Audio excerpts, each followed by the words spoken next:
Olá, meus amigos, muito bom dia, que Deus dê a partir de agora, que Ele dê a você e a sua família, a partir desse momento, uma segunda-feira, uma terça-feira, uma quarta-feira, enfim, todos os dias dessa semana maravilhosa para você.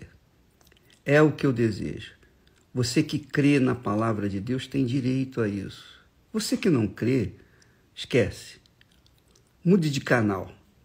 Mas você que crê, está interessado em aprender os segredos e mistérios da fé e tomar posse da fé pelos seus próprios méritos, esforços, então nós estamos aqui para ajudá-los.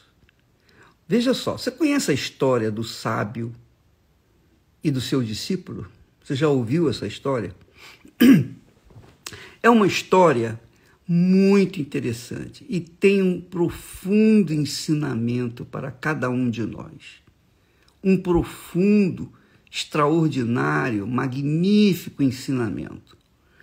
Conta-se que um sábio chinês estava andando, caminhando, junto com o seu discípulo. E andando pelo interiorzão lá da China, ele avistou uma casinha bem pobre e que pela chaminé saía aquela fumacinha e não tinha lugar para ele pousar. Então ele se dirigiu para aquela casinha pobre. E quando ele chegou lá, bateu a porta, foi bem recebido, atendido, e encontrou, por parte dos donos da casa, uma assistência extraordinária. Então, mesmo sendo pobres, mesmo vivendo uma vida nos limites da miséria, aquela família deu guarida para esse sábio e o seu discípulo. E o que eles tinham lá? Eles não tinham nada. Tudo. Eles viviam a vida daquela casa, daquela família, estava assentada sobre uma vaquinha. Aquela vaquinha dava o leite, aquela vaquinha dava o queijo, aquela vaquinha dava coalhada, aquela vaquinha sustentava a família, aquela família pobre. E o sábio ficou ali um dia, uma noite. No dia seguinte, o sábio se despediu da família, agradeceu e foi embora. Mas, quando ele chegou mais distante daquela casa, ele falou para o seu discípulo: olha, volta lá, pega aquela vaquinha e joga no precipício. O discípulo ficou assustado, falando: poxa, mestre, o senhor recebeu, nós fomos tão bem recebidos, eles nos deram o que tinha de melhor. Se o senhor manda matar aquela vaquinha, eles vão viver de quê? Então, o mestre lhe disse: faça o que eu estou mandando e depois você vai ver. E o discípulo, obedecendo o seu mestre, foi lá, jogou a vaquinha pirambeira abaixo. E aí o que aconteceu? Passaram-se 2, 3, 4 anos e então aquele sábio e o seu discípulo voltaram àquele lugar e pediram abrigo àquela casa. Aí já não era uma casinha pobre, miserável, não. Já era um sítio produtor que tinha verduras, legumes, frutas. Tinha lá a sua horta bem saudável. Era uma coisa muito boa, muito bonita. E, obviamente, dava sustento para toda a família. Então, o sábio perguntou, eu estive aqui há 4, 5 anos atrás e eu queria saber o que houve com vocês. Aí o senhor disse, olha, nós tínhamos uma vaquinha que era o nosso sustento. Mas a vaquinha morreu, caiu no precipício e nós não tivemos outra alternativa senão começar a trabalhar na terra. Nós começamos a plantar, nós começamos a semear, nós começamos a trabalhar com o que tínhamos. O pouco que nós tínhamos, nós plantamos. E as coisas foram crescendo, as verduras foram crescendo, nós fomos vendendo no mercado, enfim, nós fomos prosperando. Hoje nós estamos vivendo uma vida assim regalada. E o que se viu e o que se aprende é que enquanto a pessoa estiver presa a uma determinada situação, ela não vai sair daquela situação caótica que ela se encontra. Enquanto ela estiver dependendo de uma vaquinha, ela não vai ter sucesso, ela não vai prosperar, ela não vai desenvolver o seu potencial. Então, a fogueira santa de Israel, eu creio que o Espírito Santo nos deu essa direção, essa inspiração, para que as pessoas viessem depender de si mesmo e, sobretudo, de Deus, e chegarem no altar e colocarem a sua vaquinha. Oh, meu Deus, agora eu vou ficar na tua dependência. Está aqui a minha vaquinha, acabou. Agora eu quero ver se o Senhor é Deus, se o Senhor existe, se a tua palavra é verdadeira.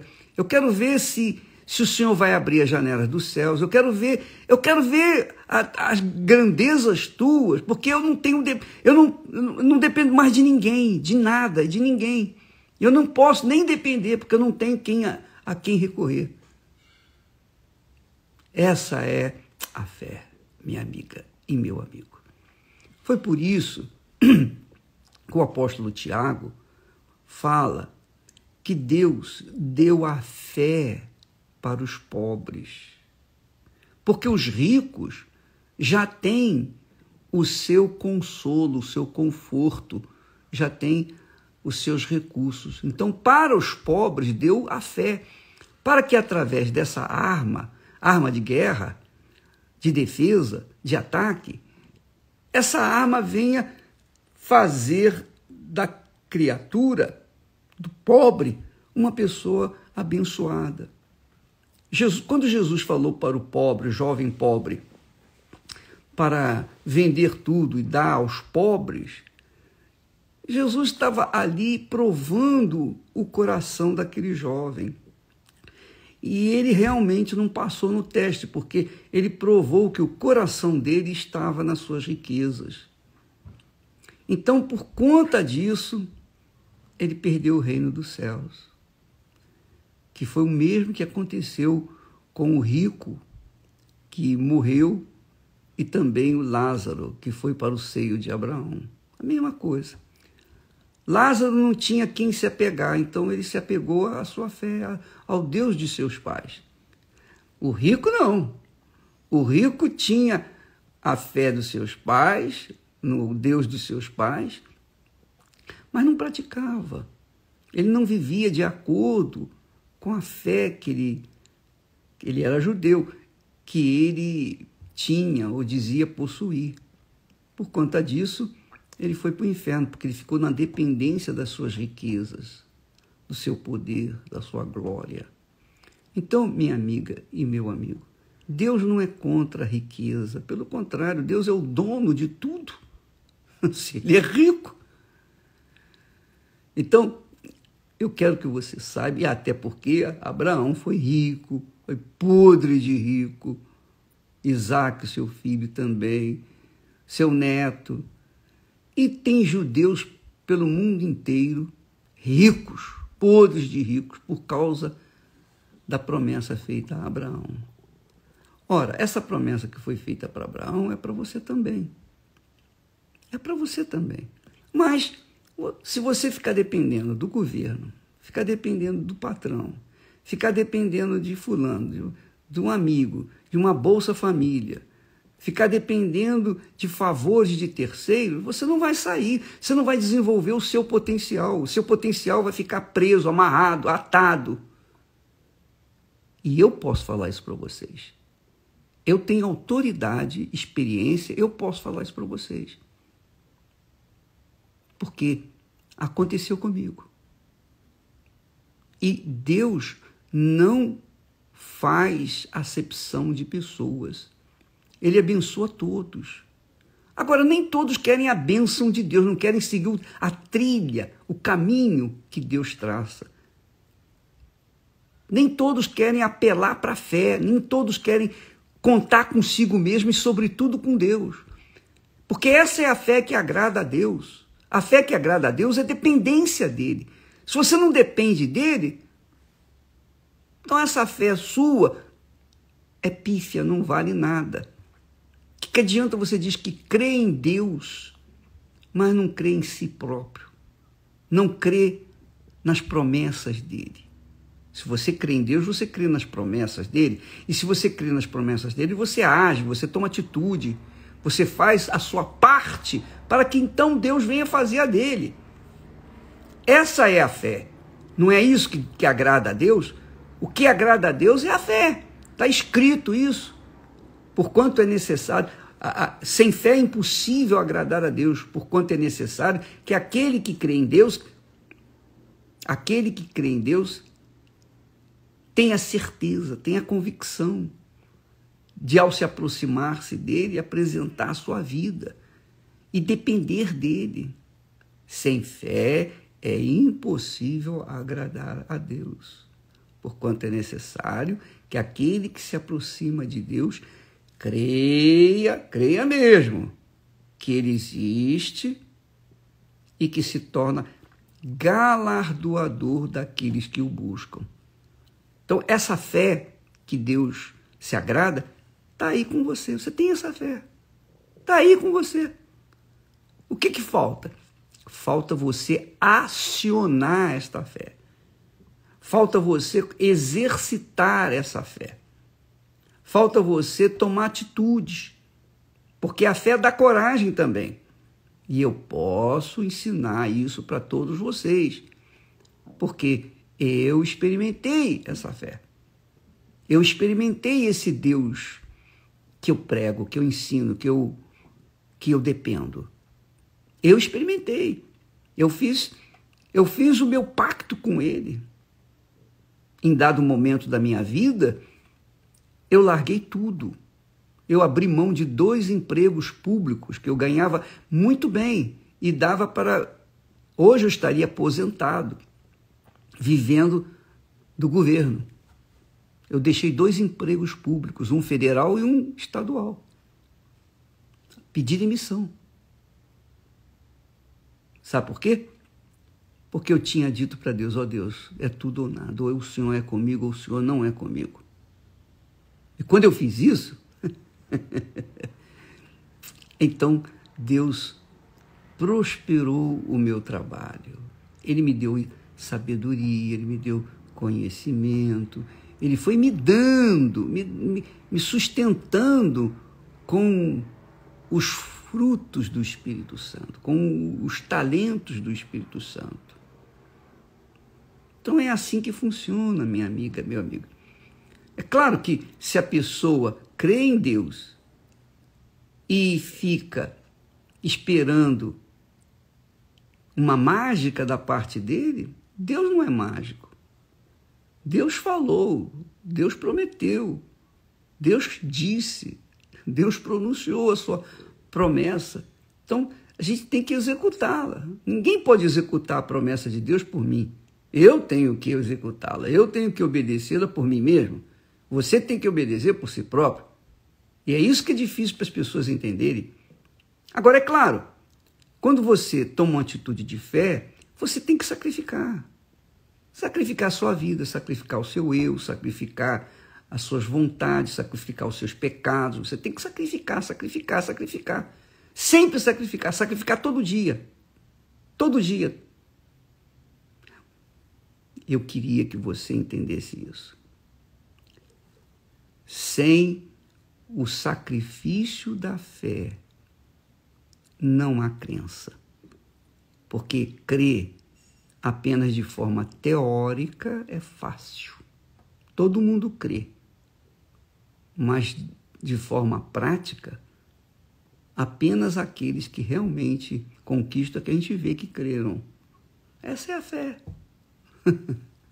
Essa é a fé inteligente, sobrenatural, misteriosa, que as pessoas não entendem, que as pessoas que não têm o Espírito Santo não entendem.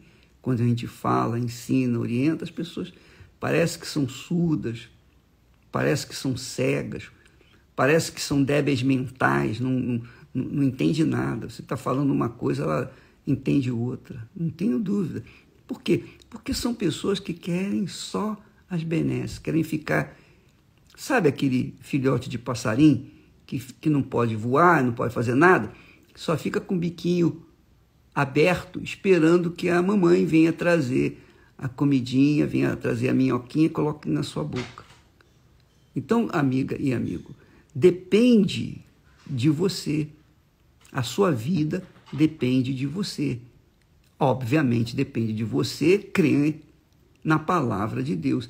Então, você depende de si próprio e, sobretudo, de Deus. É assim que funciona. Quem crê, vai. Quem não crê, fica.